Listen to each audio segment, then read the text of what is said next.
अस्सलाम वालेकुम स्टूडेंट्स। आज हमारा 12वां लेक्चर है मॉडर्न फिजिक्स का। और आज हम जो है वो पढ़ेंगे hydrogen atom and Schrodinger equation. Bourse theory हमने जो है वो पिछले लेक्चर में पढ़ी थी, उसकी डेरिवेशन भी हमने की थी। तो बोर्स थ्योरी के अंदर जो थी वो कुछ डिस्क्रिपेंसीज हैं, कुछ उसमें कमियां हैं, जिसकी वजह से जो है वो श्रोडिंगर इक्वेशन जो है वो ज़रूरी है। ठीक है जी, उसकी वजह से फिर अब जो है आप हाइड्रोजन का एटम जो है उसका स्ट्रक्चर जो है वो कम्प्लीटली स्टडी कर सकते हैं। ठीक है जी। तो जैसे कि मैंने स्टार्ट में बताया कि जो बोहर थ्योरी थी, it was surprisingly successful in analysing the radiation emitted by the hydrogen, but it is very incomplete theory. ठीक है जी। तो बोहर थ्योरी इस हवाले से तो सक्सेसफुल रही कि हाइड्रोजन एटम से जो रेडिएशन इमिट थी, ठीक है जी, उनको उसने एनालाइज किया। ठीक है जी। और ये भी बताया कि जो डिस्क्रीट निकलती हैं, जो स्पेक्ट्रम डिस्क्रीट आता है उसका भी एक्सप्लेन किया, लेकिन उसमें फिर भी जो थी वो इनकम्प्लीट थी। ठीक है जी, वो हम आगे जाके देखते हैं कि क्यों वो इनकम्प्लीट थी। It does not provide any basis to calculate which among many radiations are most likely to be emitted, nor does it provides any information on how hydrogen atom form bonds with the other atom. तो ये दो main आप कह लो कि discrepancies थी, दो main drawbacks थे hydrogen, ये जो बोर्स थ्योरी है उसके कि उसने ये तो बताया कि जो है वो रेडिएशन एमिट होंगी। ठीक है जी। लेकिन वो ये नहीं उस चीज़ को इस चीज़ को एक्सप्लेन नहीं कर पाई कि कौन सी रेडिएशन जो सी हैं वो ज़्यादा एमिट होंगी आपके पास। ठीक है जी। और दूसरा ये कि हाइड्रोजन एटम जो है जब वो दूसरे एटम्स के साथ जो है वो बॉन्ड बनाता है, तो उसकी जो बॉन्डिंग है, ठीक है जी, वो उसको भी जो है वो उसके बारे में भी कोई इन्फॉर्मेशन नहीं मिलती हमें बोर्स थ्योरी के ज़रिए जो है। तो इस चीज़ को ओवरकम करने के लिए जो है हमें जो है वो वेव मैकेनिक्स जो है उसके मेथड्स जो हैं वो यूज़ करने पड़ेंगे। ठीक है जी। क्योंकि बोर्स थ्योरी जो है वो तो इन चीज़ों को एक्सप्लेन नहीं कर पाती। तो उसके लिए जो है जो वेव मैकेनिकल बिहेवियर इलेक्ट्रॉन का, इलेक्ट्रॉन जो आपको पता है कि ये भी एक पार्टिकल है। ठीक है जी। इलेक्ट्रॉन और जो जो दूसरे पार्टिकल्स हैं उनका जो वेव मैकेनिकल बिहेवियर है, उस चीज़ को जो है वो एक्सप्लेन करने के लिए जो है वो एक ऑस्ट्रियन फिजिसिस्ट था एरविन श्रोडिंगर, उसने जो है इक्वेशन जो है वो दी थी जिसे श्रोडिंगर वेव इक्वेशन का नाम दिया गया। और उसके ज़रिए जो है वो आप इलेक्ट्रॉन का वेव मैकेनिकल बिहेवियर जो है वो आप स्टडी जो है वो या उसको एक्सप्लेन आप जो है वो कर सकते हैं। इसके बारे में, ये श्रोडिंगर इक्वेशन के बारे में हमने प्रीवियसली भी जो है थोड़ा सा इंट्रोडक्शन में पढ़ा था। तो और हमने ये भी देखा था कि जो श्रोडिंगर इक्वेशन है it is the same for the wave mechanics as Newton second law for the classical mechanics. यानी कि जो श्रोडिंगर इक्वेशन है वेव मैकेनिक्स के अंदर या मॉडर्न फिजिक्स के अंदर या क्वांटम मैकेनिक्स के अंदर जो है इसकी वही हैसियत है जो कि Newton second law of motion की है क्लासिकल मैकेनिक्स में। आपको पता है कि जो क्लासिकल मैकेनिक्स है वो सारी की सारी जो है वो Newton second law of motion पे बेस्ड है। सिमिलरली जो है जो वेव मैकेनिक्स है या जो क्वांटम मैकेनिक्स है वो सारी की सारी श्रोडिंगर इक्वेशन जो है उस पर बेस करती है। तो श्रोडिंगर इक्वेशन में जो है वो बेसिकली हम वो किस तरह करते हैं ये चीज़ फाइंड जो है by carrying out the mathematical procedure specified by the Schrodinger equation we can obtain the results in the form of wave functions. ठीक है जी। तो Schrodinger equation basically mathematical equations है। ठीक है जी। तो श्रोडिंगर इक्वेशन के जो है वो मैथमेटिकल प्रोसीजर्स हम अप्लाई करते हैं और हमारे पास जो रिजल्ट्स आते हैं वो वेव फंक्शन की फॉर्म में आते हैं। ठीक है जी। ये वेव फंक्शन भी हमने जो है वो प्रीवियसली जो है इसके बारे में पढ़ा था। और वेव फंक्शन जो है वो जो पार्टिकल्स उनकी मोशन के बारे में बताता है। ठीक है जी। वो क्या क्या बताता है, डिस्क्राइब्स द पार्टिकल्स, ये पार्टिकल के बारे में बताता है। द क्वांटाइज्ड एनर्जी लेवल्स, जो एनर्जी लेवल्स की क्वांटाइजेशन है उसके बारे में बताता है। And the set of quantum numbers that specify the allowed state of motion of particles. और क्वांटम नंबर्स के बारे में बताता है कि कौन कौन से क्वांटम नंबर्स जो हैं वो हैं, और क्वांटम नंबर्स जो हैं वो क्या करते हैं, वो जो पार्टिकल्स हैं उनकी जो अलाउड मोशन है उसके बारे में बताते हैं। ठीक है जी। तो जनरली जो है ये तीन तरह के क्वांटम नंबर होते हैं, principal quantum number, orbital quantum number और मैग्नेटिक क्वांटम नंबर। ठीक है जी। प्रिंसिपल क्वांटम नंबर को n से रिप्रेजेंट करते हैं, ऑर्बिटल को स्मॉल l से, और जो मैग्नेटिक क्वांटम नंबर है इसको ml से जो है वो रिप्रेजेंट करते हैं। और जो प्रिंसिपल क्वांटम नंबर है ये जो है इसकी ये एसोसिएट होता है एनर्जी से और जो मीन रेडियस है उस एटम का।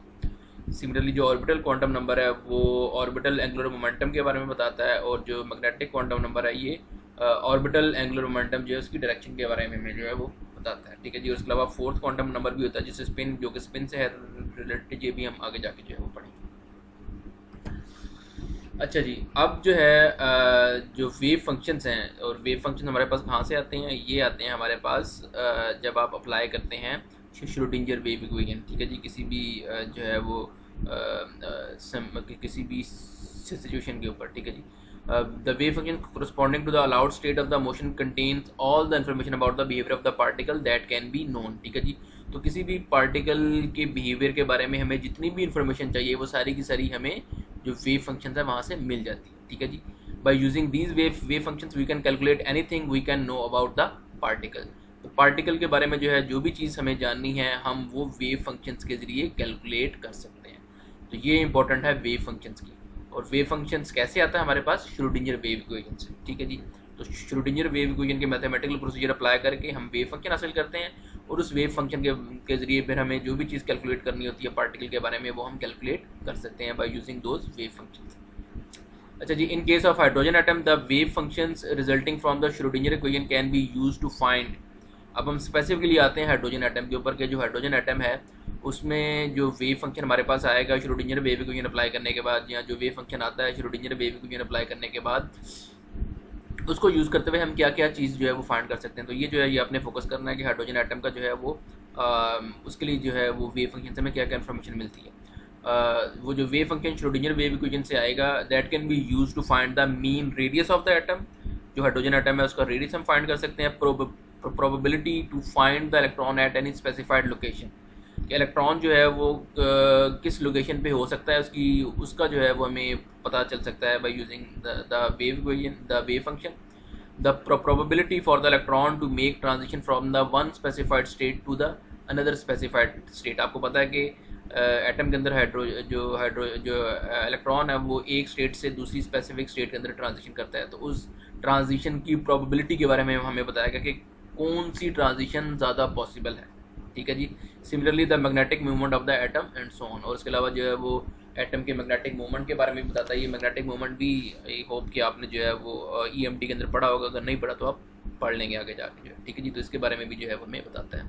तो ये वेव फंक्शन जो है वो हाइड्रोजन एटम के बारे में जो है हमें चार चीज़ें जो है उससे हम वेव फंक्शन को यूज़ करते हुए फाइंड कर सकते हैं। Mean radius of the atom, probability to the find the electron at any specified location, probability for the electron to make transition from one specified state to another specified state, and the magnetic movement of the atom. तो ये चार चीज़ें जो सी हैं वो at least हमें पता चल सकती हैं अगर हम श्रोडिंगर वेव इक्वेशन अप्लाई करके हाइड्रोजन एटम के लिए वेव फंक्शन फाइंड कर लें। ठीक है जी, और इसी तरह जो है जब आप श्रोडिंगर वेव इक्वेशन अप्लाई करते हैं, ठीक है जी, तो श्रोडिंगर वेव इक्वेशन का प्रोसीजर अप्लाई करने से हमारे पास जो एनर्जी की इक्वेशन आती है for the hydrogen atom that is En is equal to minus m e square over 8 epsilon naught square h square over 1 over n square where n is equal to 1 2 3। ये जो N जो है ये principal quantum number है। तो अगर आप देखें तो ये जो इक्वेशन है जो कि श्रोडिंगर वेव इक्वेशन से आई है हमारे पास, ये बिल्कुल सेम इक्वेशन है जो कि बोर मॉडल से हमने निकाली थी प्रीवियस लेक्चर में। ठीक है जी, तो इसका मतलब क्या है कि बोर थ्योरी जो है वो इस वाले से तो जो है वो आपके लिए करती है कि जो है वो सेम आया आपके पास। ठीक है जी, कि जो श्रोडिंगर इक्वेशन से भी जो अगर आप निकालें श्रोडिंगर वेव इक्वेशन अप्लाई करके तो एनर्जी की वैल्यू तो वो भी सेम आती है। ठीक है जी, जो कि और ये हमारे पास बोर मॉडल से आई थी। The most probable distance between the electron and the proton as calculated from the Schrodinger wave function turns out to be n square A.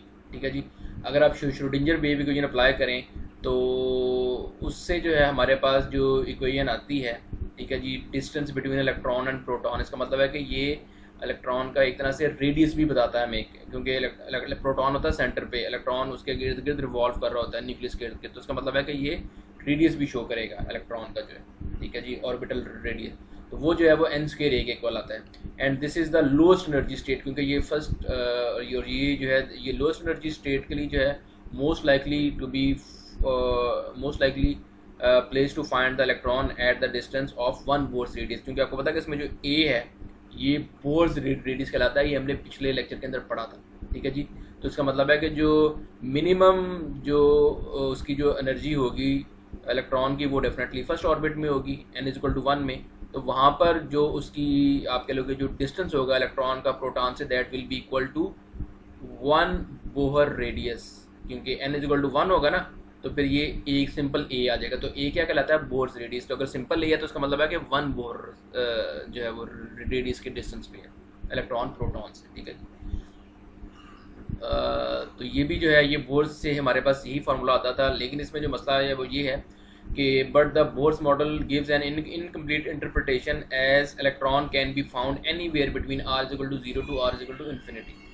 Bourse details तो बताता है कि ये A 4A 9A 16A यहाँ पर आता है, लेकिन जब हम आगे जाके ये जाके देखेंगे कि जो इलेक्ट्रॉन है ना वो r इज इक्वल टू 0 से r is equal to infinity, यानी कि वो किसी भी डिस्टेंस के ऊपर जो है वो पाया जा सकता है, लेकिन उसकी सबसे ज़्यादा पाए जाने की जो प्रोबेबिलिटी है वो r is equal to a की लोकेशन के ऊपर ही होगी, यानी कि बोर्स रेडियस जो है वहाँ पर उसके पाए जाने की पॉसिबिलिटी, वहाँ पर उसके पाए जाने की प्रोबेबिलिटी जो है वो सबसे ज़्यादा होगी, ठीक है जी। लेकिन जो है वो ये ज़रूरी नहीं है कि वो उसी पे हो, उसके अलावा भी जो है वो पॉसिबिलिटीज़ हैं, ठीक है जी। यानी कि क्योंकि वो r इक्वल टू 0 से r इक्वल टू इन्फिनिटी, यानी कि इसका मतलब है कि 0 से इन्फिनिटी तक वो किसी भी डिस्टेंस के ऊपर जो है वो हो सकता है। ज़रूरी नहीं कि r इक्वल टू a पे ही हो, या r इक्वल टू 4a पे हो, या r इक्वल टू 16a पे हो, ठीक है जी। लेकिन r इक्वल टू a पे पाए जाने की प्रोबेबिलिटी जो है वो सबसे ज़्यादा